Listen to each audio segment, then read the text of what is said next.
नमस्कार, आप देख रहे हैं पॉलिटिकल पंचायत। मैं हूं आपके साथ निखिल।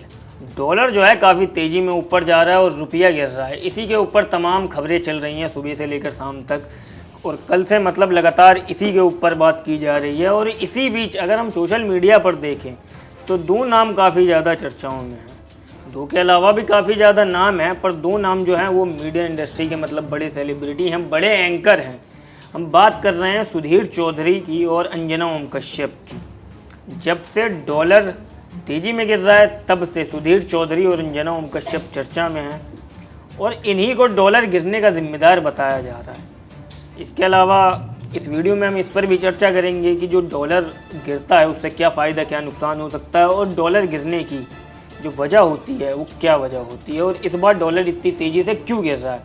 अगर हम सबसे पहले बात करें सोशल मीडिया पर क्या चल रहा है, तो आप ये तमाम तस्वीरें देख सकते हैं जिसके अंदर जो सुधीर चौधरी हैं उनके ट्विटर्स दिखाए जा रहे हैं, जिसमें वो डॉलर की आलोचना करते हुए नज़र आ रहे हैं। पर ये जो ट्वीट हैं वो अभी के नहीं है, ये ट्वीट हैं 2013 के, जब देश के अंदर मनमोहन सिंह प्रधानमंत्री थे, देश में यूपीए गवर्नमेंट थी।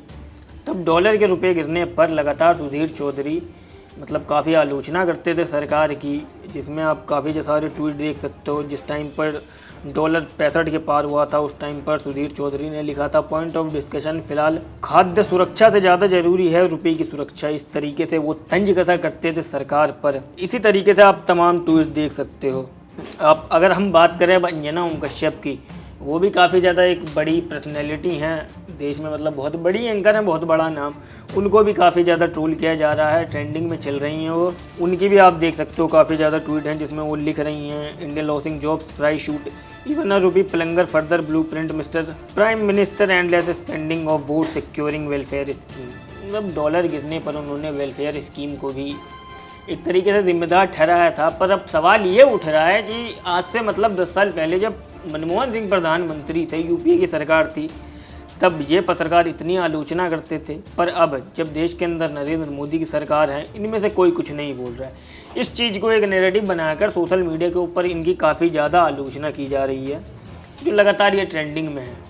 अगर हम बात करें अब एक और पत्रकार हैं, उनका भी काफ़ी नाम है, इंडिया टुडे के पत्रकार रह चुके हैं, फ़िलहाल एनडीटीवी में हैं, राहुल कंवल। उनका भी एक ट्वीट आप देख सकते हो 2013 से पहले का है, उसको भी काफ़ी ज़्यादा वायरल किया जा रहा है, जिसमें वो कह रहे हैं कि rupee on a free fall despite PC and prime minister effort to hold it up, hashtag so sorry. ये जो उनका एक शो आता था, मतलब एक तरीके का प्रोमो आता था आज तक पर, इस तरीके से उन्होंने तंज कसा करते थे। राहुल कंवल इस तरीके से तंज कसा करते थे। पर अब जब डॉलर गिर रहा है लगातार तो कोई कुछ नहीं कह रहा है, जिसके ऊपर सोशल मीडिया पर लगातार इनकी आलोचनाएं हो रही हैं।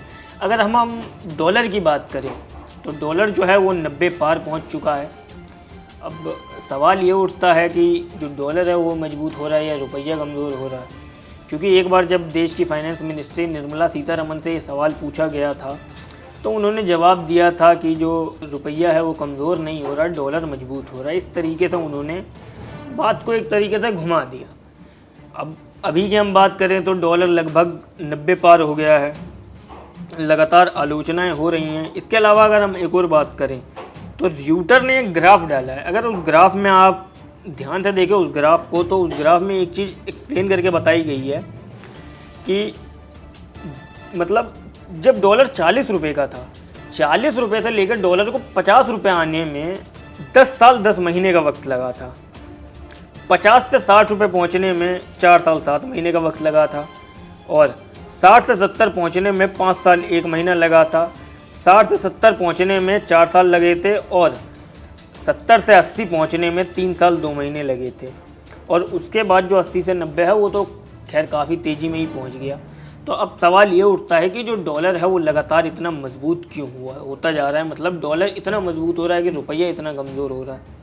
तो सबसे बड़ी बात यह है कि जो यही सवाल उठता है कि डॉलर जो है उसकी डिमांड इतनी ज़्यादा बढ़ क्यों जाती है और रुपए की डिमांड इतनी ज़्यादा घट क्यों जाती है। अगर हम बात करें कि जो डॉलर है, डॉलर इतना ज़्यादा बढ़ क्यों रहा है, जब देश के अंदर ट्रेड डेफिसिट होता है, ट्रेड डेफिसिट का मतलब जब देश जो है हमारा एक्सपोर्ट से ज़्यादा इंपोर्ट करने लग जाता है, जो उस समय जो देश का फॉरेन रिजर्व होता है उसका ज़्यादा इस्तेमाल होने लगता है, क्योंकि हम जो डॉलर से ज़्यादा चीज़ें खरीद रहे हैं, हम बेच नहीं रहे हैं। जिस वजह से जो डॉलर का दाम है वो काफ़ी ज़्यादा ऊपर चले जाता है, क्योंकि डॉलर की डिमांड बढ़ जाती है। और अगर हम पिछले मतलब 1-2 साल की बात करें तो जो हमारा ट्रेड डेफिसिट है वो लगभग 41.7 बिलियन डॉलर है, जिस वजह से डॉलर लगातार बढ़ रहा है। इसके अलावा दूसरी जो बड़ी वजह है वो वजह है गोल्ड। हमारे देश के अंदर पिछले साल से मतलब इस साल में 2% ज़्यादा गोल्ड बिका है। अब जब गोल्ड बिका है तो गोल्ड इंपोर्ट भी ज़्यादा हो रहा है।